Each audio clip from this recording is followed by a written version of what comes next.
हमारे जो राज्य के युवा हैं, जो आज जेनजी कहलाते हैं, वो कोई आतंकवादी नहीं है। कुर्सी की पेटियां इस तरह से कब तक बांधे हुए रखेंगे? मैं चाहती हूँ कि आप लोग इस पे विचार विमर्श करें। 500 OMR सीट के साथ हेराफेरी किए हैं, FRO के साथ। एजुकेशन सिस्टम इतना फेल है, इतना नीचे गिरा हुआ है, जहाँ पे सीटों पे आप लोग बेच रहे हैं, खेल रहे हैं कि झुकता है जमाना, झुकाने वाला बस होना चाहिए। लड़ेंगे, जीतेंगे, जीतेंगे, जीतेंगे, सिस्टम धांधली नहीं सहेंगे। नमस्कार, जोहार। K24 न्यूज़ हिंदी देख रहे हैं आप। अभी हमारी मौजूदगी है राजधानी रांची में। रांची से एक गूंज उठ के आया है, जो JPSC और JSSC को लेकर छात्रों का आंदोलन यहाँ पर जारी है। और हमारे साथ एक बोकारो की छात्रा जुड़ गई है। सबसे पहले आपका स्वागत है हमारे चैनल में। क्या नाम? जी, बहुत बहुत धन्यवाद। जो आप सभी मीडिया बंधु यहाँ पे उपस्थित हुए हैं, स्टूडेंट के साथ कदम से कदम मिला करके चल रहे हैं और आप लोग हमारे मैसेज को सरकार तक पहुँचा रहे हैं, आपका भी बहुत बहुत धन्यवाद है। मुख्य आंदोलन में आप लोग मांगे क्या है? देखिए, हमारी मांगे बहुत सारी हैं। हमारी 11-12 सूत्री मांगे हैं जो कि इस सरकार को पूरी करनी है, क्योंकि आप देख लीजिए कि जब से झारखंड बना हुआ है, कभी भी JPSC का अगर मैं बात करेंगे कि एक भी बार निष्पक्ष तरीके से JPSC का एग्जाम कंडक्ट नहीं करा गया, हर बार विवादों के घेरे में रहा है। अब यहाँ पे JSSC भी इसी विवाद में घिरा हुआ है। आप चाहे उत्पाद सिपाही का एग्जाम ले लीजिए, JSSC CGL का ले लीजिए, फील्ड वर्कर का ले लीजिए, या तो फिर आप स्पेशल ब्रांच का, हर एग्जाम विवादों से घिरा हुआ है। तो मैं बस यही चाहती हूँ, सरकार से मेरा नम्र निवेदन है कि आखिर ये कब तक चलेगा? आप लोग अपनी कुर्सी की पेटियां इस तरह से कब तक बांधे हुए रखेंगे? मैं चाहती हूँ कि आप लोग इस पे विचार विमर्श करें, एक निष्पक्ष तरीके से आप बनिए ना। आप इस ओहदे पे हैं तो आप क्यों नहीं चाहते कि मैं एक अच्छा नेता बनूं, मैं अपने ओहदे के साथ इंसाफ करूं, ईमानदारी बरतूं? ये चीज आप लोगों के जहन में क्यों नहीं आता है? आप लोग छल कपट की चीजों में कितने दिन तक आखिर आप लोग रह लेंगे? सरकार के द्वारा CID जांच तो जारी है। जी, देखिए, CID जांच जारी है, ये एक बहुत अच्छी पहल है और मैं वाकई में बहुत ज्यादा खुश हूँ। दिल से मुझे खुशी है कि ये काम किया जा रहा है। 10 आदमी का उसमें नाम भी आया है। हाँ, 10 आदमी का, उससे भी ज्यादा है, 17 से ज्यादा आ गए हैं। और इनमें जो गिरफ्तार भी जो अभय तिवारी है, जो CGL में 2nd पोस्ट पर है, तो उनका मैं बात करूंगी। CGL में वो 2nd पोस्ट में रहे हैं, TDPL एजेंसी के वो प्रमुख भी रहे हैं। और मैं बात करूंगी कि जो हमारे पूर्व JPSC के अध्यक्ष रहे L ख्यांते, उनका भी इसमें हाथ रहा है, क्योंकि उन्हें 1 जनवरी 2026 को ही पत्र भेजा गया था कि जो तिवारी जी हैं, अभय तिवारी, वो हेराफेरी कर रहे हैं। 500 OMR सीट के साथ हेराफेरी किए हैं, FRO के साथ। और इधर से ACF जो 2024 की वैकेंसी थी, 2025 में इन लोग का एग्जाम हुआ, रिजल्ट भी आया और उसे पत्र भी लिखा गया। लेकिन अभय तिवारी के साथ साथ यहाँ पे TDPL एजेंसी को भी L ख्यांते ने खुली छूट दे रखी थी, तभी तो इतना ज्यादा करप्शन हुआ है। आखिर CID अभी ठीक है, जांच कर रही है, लेकिन मेरा कहना है कि आप जांच करते हैं फिर उसे छोड़ देते हैं, इस्तीफा लेकर के फिर किसी दूसरे पोस्ट में उसे डाल देंगे, तो आखिर सिस्टम में बदलाव कब आएगा? सिस्टम में बदलाव चाहिए हमें। में क्या होने चाहिए? जिस तरह से आए दिन धांधली हो रही है सिस्टम में ये बदलाव होना चाहिए कि आप, हाँ, पेपर लीक की समस्या क्यों होती है? आखिर क्यों, कैसे हो जा रहा है पेपर लीक? आप लोग इतने बड़े ओहदे पर आप लोगों को क्यों बैठाया गया है कि बार बार आप लोग पेपर लीक करें? क्यों करते हैं आप लोग पेपर लीक? बच्चे इतने आस लेकर के बैठे हुए हैं, एग्जाम लिखते हैं, इतनी मेहनत करते हैं, इतना स्ट्रगल कर रहे हैं। आज झारखंड बना हुआ 26 साल होगा। क्या यह है हमारा युवा झारखंड? इस युवा झारखंड की हम लोग बात कर रहे हैं, जहाँ पे एजुकेशन सिस्टम इतना फेल है, इतना नीचे गिरा हुआ है, जहाँ पे सीटों पे आप लोग बेच रहे हैं, खेल रहे हैं। ये क्या बात हुई?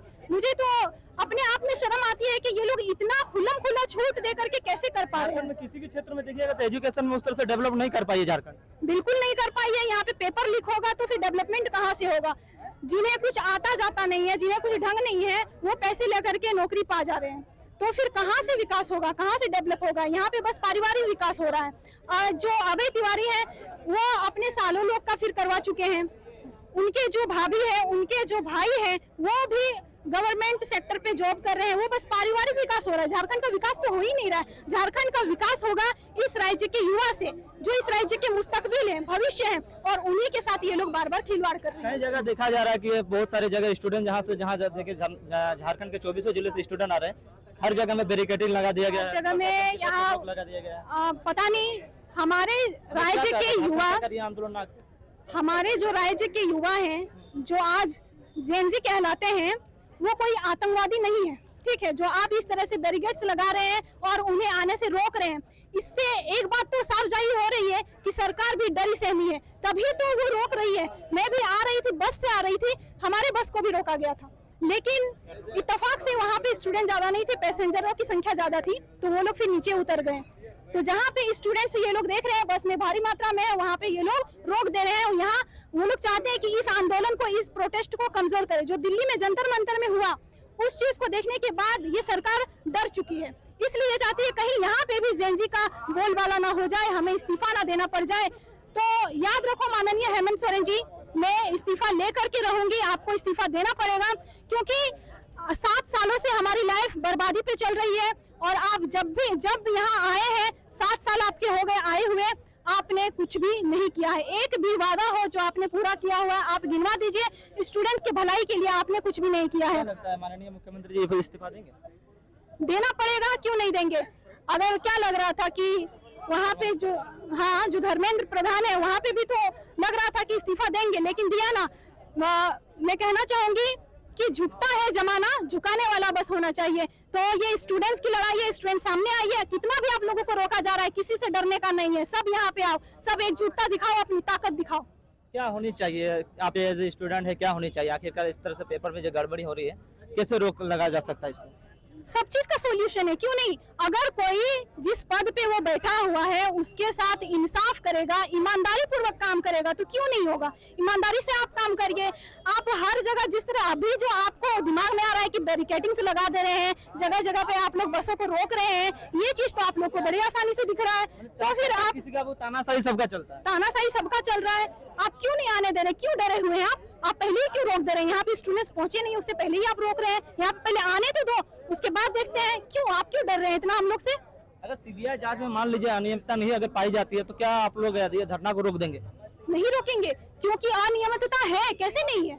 आप देख रहे हैं यहाँ पे जो सीआईडी जांच चल रही है उसमें अभय तिवारी के साथ साथ जो श्वेता गुप्ता जी हैं, वो जेपीएससी की उप नियंत्रक भी रह चुकी है, लेकिन वो ऐसे कारनामे कर रहे हैं। यानी कि जो हमारे देश के, हमारे इस राज्य के वरिष्ठ पद पर बैठे हुए हैं, वो इस तरह की धांधियां कर रही है, वो इस तरह के काम कर रही है, तो फिर क्या होगा। इस राज्य का भविष्य क्या कह सकते हैं बताइए। जो इतने ऊंचे ऊंचे पद पे बैठ करके आप इस तरह के काम करेंगे, इस तरह के कारनामों को अंजाम देंगे, तो क्या होगा इस राज्य का भविष्य। तो हम लोग अपना धरना प्रदर्शन बिल्कुल भी नहीं रोकने वाले हैं। यह धरना प्रदर्शन चलेगा जब तक से आप जैसे सीजीएल में जो कुछ भी धांधियां हुई उसको ठीक नहीं करते हैं, जब तक से आप 14th जेपीएससी एफआरओ में जो 500 और एसीफ में मिला करके 500 जो आप ओएमआर सीट की गड़बड़ी की है, सारी चीजों में निष्पक्ष एग्जाम होना चाहिए। हम चाहते हैं कि निष्पक्षता से जांच हो, जो भी इससे जुड़े हुए हैं उसे सजा दी जाए।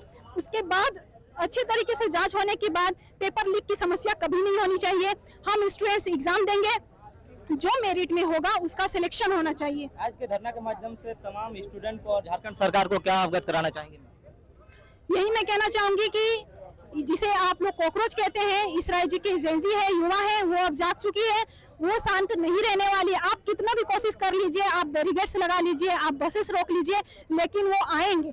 और वो कहते हैं ना कि धरती का सीना चीर करके आएंगे, लेकिन आएंगे। और हमें यकीन है कि इस बार इस झारखंड को यहाँ से खदेड़ के भगाएंगे। अगर आपने हमारे लिए काम नहीं किया तो फिर सिस्टम को यहाँ पे बोलबाला नहीं रहेगा, सिस्टम को फाड़ के रख देंगे। स्टूडेंट को क्या कहना चाहेंगे? स्टूडेंट से यही मैं कहना चाहूंगी कि आप सभी आप आजकल के यूथ हैं, जेंजी हैं, तो प्लीज आप लोग अपने लिए खड़े होइए, खुद के लिए, खुद के हक के लिए आवाज उठाना सीखिए, सत्य के राह पे चलना सीखिए। आप जान रहे हैं कि किस तरह से धांधियां हो रही है, तो फिर आप चुप क्यों बैठेंगे। जिस तरह से हेमंत सोरेन चुप्पी साधे हुए हैं, बैठे हुए हैं, आप भी अगर चुप बैठे रहिएगा तो उनमें और आप में क्या अंतर रह जाएगा। आप पढ़े लिखे हैं, आप इतने अच्छे से तैयारी कर रहे हैं, आप पे समझ है अच्छाई बुराई की, सच्चाई की, नैतिकता की, सारी चीजों की समझ है। तो आप लोग प्लीज आगे आइए, आप लोग अपने हक के लिए खड़े हो जाइए। झारखंड के तमाम स्टूडेंट अगर इसको देख रहे हैं तो आप लोग क्या कहना चाहेंगे, जरूर बताएं। जोहार।